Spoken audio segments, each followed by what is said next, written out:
టాలీవుడ్ లో ప్రతి దశాబ్దానికి ఒక కొత్త తరహా దర్శకులు వస్తుంటారు. రామ్ గోపాల్ వర్మ స్కూల్ నుండి వచ్చిన వారిలో ఒక ప్రత్యేకమైన శైలి ఉంటుంది.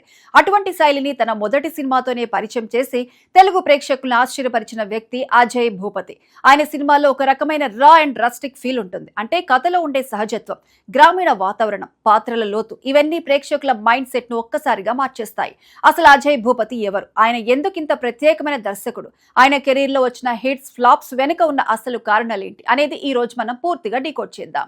అజయ్ భూపతికి RX-100 కంటే గొప్ప ఇంట్రొడక్షన్ ఏముంటుంది? 2018లో వచ్చిన ఈ సినిమా టాలీవుడ్ ను షేక్ చేసింది. ఒక చిన్న సినిమా, కొత్త హీరో కార్తికేయ, కొత్త హీరోయిన్ పాయల్ రాజ్పుత్, కానీ రిజల్ట్ మాత్రం ఇండస్ట్రీ హిట్. అజయ్ భూపతి చేసిన మ్యాజిక్ ఏంటంటే ఒక రొమాంటిక్ లవ్ స్టోరీని ఎంత బోల్డ్ గా చెప్పొచ్చో, దానికి ఎంత ఇంటెన్స్ ఎమోషన్ యాడ్ చేయొచ్చో చూపించాడు. ముఖ్యంగా క్లైమాక్స్ ట్విస్ట్, ప్రేక్షకులు ఊహించని ఆ మలుపు సినిమాని నెక్స్ట్ లెవెల్ కి తీసుకువెళ్ళింది. దీనికి తోడు పిల్లారా, రేపల్లె లాంటి పాటలు ఈ సినిమాని ఒక ఎమోషనల్ ఆల్బమ్ గా మార్చాయి. ఆ ఒక్క సినిమాతో అజయ్ భూపతి టాలీవుడ్ లో అత్యంత క్రేజీ డైరెక్టర్ అయిపోయాడు. ఏ దర్శకుడి కెరీర్ లోనైనా ఒక పీక్ తర్వాత ఒక లో ఫేజ్ రావడం సహజం. RX-100 తర్వాత అజయ్ భూపతి నెక్స్ట్ సినిమా కోసం అందరూ ఆసక్తిగా చూశారు. అప్పుడే శర్వానంద్, సిద్ధార్థ్ లాంటి పెద్ద స్టార్లను పెట్టి మహాసముద్రం తీశాడు. మేకింగ్ పరంగా సినిమా హాలీవుడ్ స్థాయిలో ఉంది. ప్రతి ఫ్రేమ్ ఒక పెయింటింగ్ లా ఉంది. కానీ ఎక్కడ తేడా కొట్టిందంటే కథలో ఉన్న ఎమోషన్ ఆడియన్స్ కి కనెక్ట్ కాలేదు. పాత్రలు చాలా కాంప్లికేటెడ్ అయ్యాయి. ఒకదానితో ఒకటి ముడిపడి ఉన్న ఆ ముడిని విప్పడంలో దర్శకుడు కొంచెం తడబడ్డాడు. భారీ అంచనాల మధ్య వచ్చిన ఈ సినిమా బాక్సాఫీస్ వద్ద నిరాశపరిచింది. కానీ తన మేకింగ్ స్టైల్ ఏంటో ఆ సినిమాలో కూడా చూపించాడు.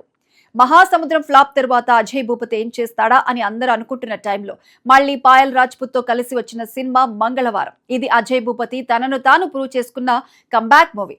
మిస్టరీ, హారర్, సస్పెన్స్ ఇవన్నీ కలిపి ఒక గ్రామీణ నేపథ్యంలో తీసిన ఈ సినిమా ప్రేక్షకుల్ని సీట్ల అంచున కూర్చోబెట్టేసింది. మ్యూజిక్, డైరెక్షన్ మరియు సినిమాటోగ్రఫీ సినిమాకి ప్రాణం పోశాయి. ఈ సినిమా ద్వారా అజయ్ భూపతి మళ్లీ రా కంటెంట్ తో హిట్ కొట్టగలని నిరూపించుకున్నాడు. అజయ్ భూపతి మేకింగ్ స్టైల్లో ఉన్న ప్లస్ పాయింట్స్ చూస్తే ఆయన విలేజ్ బ్యాక్ డ్రాప్ ను వాడే విధానం అద్భుతంగా ఉంటుంది. ఆయన సినిమాల్లోని ట్విస్టులు ప్రేక్షకులు అస్సలు ఊహించలేరు. సంగీతాన్ని ఆయన కథలో భాగంగా మలుచుకుంటారు. అయితే మైనస్ పాయింట్స్ చూస్తే కథ బాగున్నా కొన్నిసార్లు స్క్రీన్ ప్లేలో లాజిక్ మిస్ అవుతుంది. అలాగే డార్క్ షేడ్స్ వల్ల కొంతమంది ఫ్యామిలీ ఆడియన్స్ దూరం అవ్వచ్చు. కానీ ఇప్పుడు అజయ్ భూపతి చేయబోయే సినిమా పైనే అందరి దృష్టి ఉంది. ఘట్టంనేని ఫ్యామిలీ వారసుడు జయకృష్ణతో కలిసి తీయబోయే శ్రీనివాసం మంగాపురం. ఇది అజయ్ భూపతి కెరీర్ లోనే బిగ్గెస్ట్ హిట్ కావడానికి ఛాన్స్ ఉంది. ఎందుకంటే జయకృష్ణ ఎనర్జీ, అజయ్ భూపతి రా అండ్ రస్టిక్ మేకింగ్ తోడైతే అది బాక్స్ ఆఫీస్ వద్ద సెన్సేషన్ సృష్టించడం ఖాయం. ఒక దర్శకుడిగా తనలోని లోపాలను సరిదిద్దుకుంటూ ముందుకు సాగుతున్న అజయ్ భూపతి ఖచ్చితంగా టాలీవుడ్ లో ఒక లాంగ్ ఇన్నింగ్స్ ఆడతాడని ఆశిద్దాం.